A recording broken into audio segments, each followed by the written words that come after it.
Eu vou voltar a conversar com o comandante Farinaz, o comandante da Marinha Brasileira, que estuda palco de guerra. Ele tem um canal no YouTube, A Arte da Guerra, e nos ajuda bastante a entender esse cenário que para a gente é complexo, mas para ele fica mais fácil. Comandante Farinaz, eu trouxe aqui o que é a geografia de Gaza. Claro que o nosso público já está mais habituado, mas para quem chegou agora na nossa cobertura, estamos falando aqui de um momento tenso que muito provavelmente vai haver essa incursão por terra de um território murado, fechado, com poucas entradas. Israel já fez todo um círculo aqui de um arco, né, de posicionamento de tropas e vai entrar a qualquer momento numa região densamente povoada, como vocês conseguem ver pela mancha do mapa. Qual é a dificuldade de militares muito bem treinados, conhecem a geografia, mas quando eles enfrentam a realidade, comandante, qual que é o principal problema?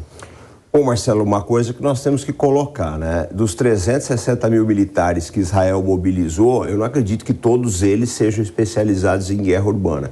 Então, eu penso que uma boa parte vai fazer a contenção, o cerco aí para evitar a fuga de combatentes do Hamas, e uma parte, o pessoal mais especializado, vai partir para o assalto, que é um assalto altamente especializado, diga-se de passagem, muito técnico. E aqui a gente está falando muito provavelmente, né, comandante, de ruas estreitas, prédios muito próximos uns dos outros. Um combatente que está ali a pé na infantaria, qual que é o principal ponto de atenção? Talvez os flancos, os disparos que vêm de cima? Tudo.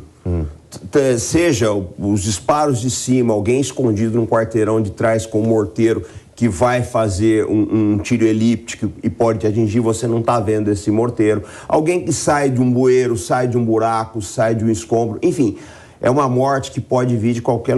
Ela é uma morte que vem de 360 graus, não só que está na sua frente, às vezes o inimigo está atrás, deu a volta por um bueiro e...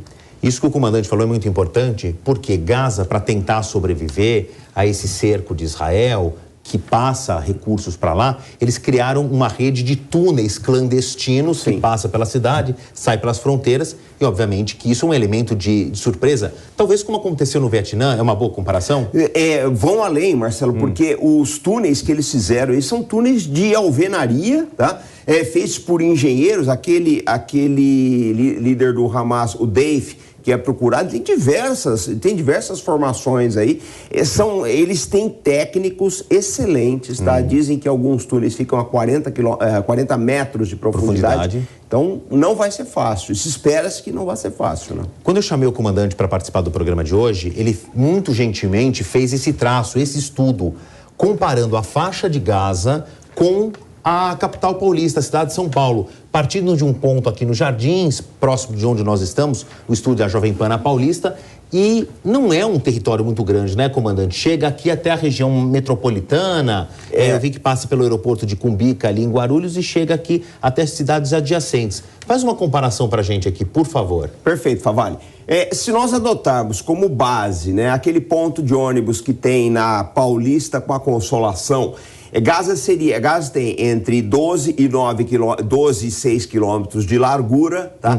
Por 40 quilômetros de comprimento. Então a gente teria, a largura iria daquele ponto até mais ou menos a região do Sacomã, aqui em São Paulo. Certo. E o comprimento iria, tá, do ponto até mais para frente de Guarulhos, chegando aqui nessa região, já na Dutra, aqui, se estende por 40 quilômetros. Isso aqui é mais ou menos Gaza.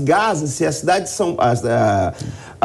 Gaza fosse localizado na cidade de São Paulo, é isso que vocês teriam. Talvez um quarto do tamanho da cidade, fazendo um cálculo aproximado, isso é importante. Sim. Quando a gente fala de densamente povoado, nesta faixa aqui, cabem lá na faixa de Gaza 2 milhões e 100 mil habitantes. Você joga a população de Manaus aqui. Pois é.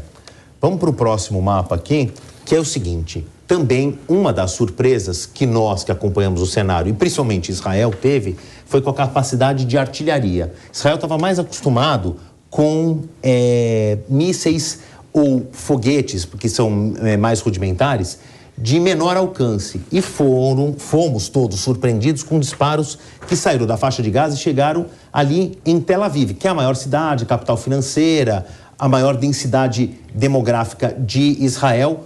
com mísseis que voavam até 150 quilômetros por hora. Isso mudou o palco da guerra, né, comandante? Sim, o Hamas, ele vem aperfeiçoando, o Hamas e o Hezbollah, diga-se de passagem, ambos vêm aperfeiçoando a sua capacidade técnica de construção de foguetes aí, e hoje eles não ficam nada a dever aí a exércitos convencionais em termos de alcance e destrutividade dessas armas. Aqui também eu coloquei uns pontos de saída dos terroristas do Hamas, mas eu queria avançar e chegar nisso aqui. Eu fiz um desenho, vou pedir para o comandante Farinazo, nesses últimos 3 minutos de programa que nós temos. Bom, primeiro houve um bombardeio e a anulação das torres de observação. Depois eles usaram lanchas para sair por mar da faixa de Gaza e entrar no território israelense. Usaram um expediente de milícia muito comum, que são os carros com metralhadoras na caçamba, e até escavadeiras para abrir os buracos. Isso aqui, eu falei, uma tática de milícia, comandante, mas o que o senhor vê aqui de mais engenhoso? E aí eu vou passar aqui até para o senhor falar dos paramotores. Bom, vamos de frente para trás, né? Pode ser esse aqui mesmo. Essas torres, elas tinham a cúpula delas é de metal e ficava fechado. A gente não sabe por que elas estavam abertas. Todas estavam abertas, o que facilitou o bombardeio. Isso aqui é interessante. Essas lanchas do tipo Zodiac são lanchas, né, de borracha, então elas têm uma detecção muito difícil por parte do radar. São empregadas por forças especiais no mundo inteiro, inclusive no Brasil. Quer dizer, você vê o nível de profissionalismo do Hamas.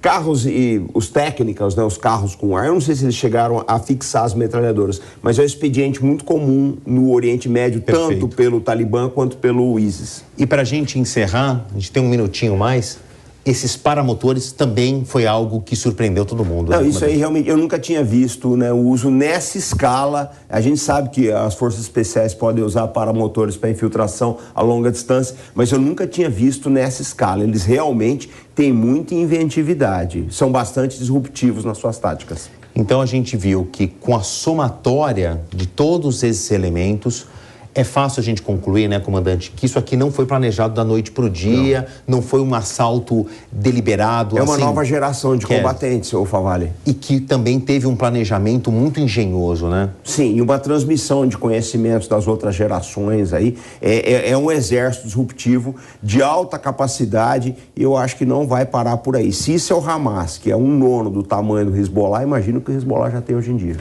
Comandante Robson Farinazo, mais uma vez, muito obrigado pela sua participação. Vou repetir o que eu falei para o professor Vitelli, tenho certeza que nós vamos nos falar muito e eu espero que a gente tenha cumprido aqui um objetivo que era informar você, mostrar o que está acontecendo no chão da realidade e no arco da história.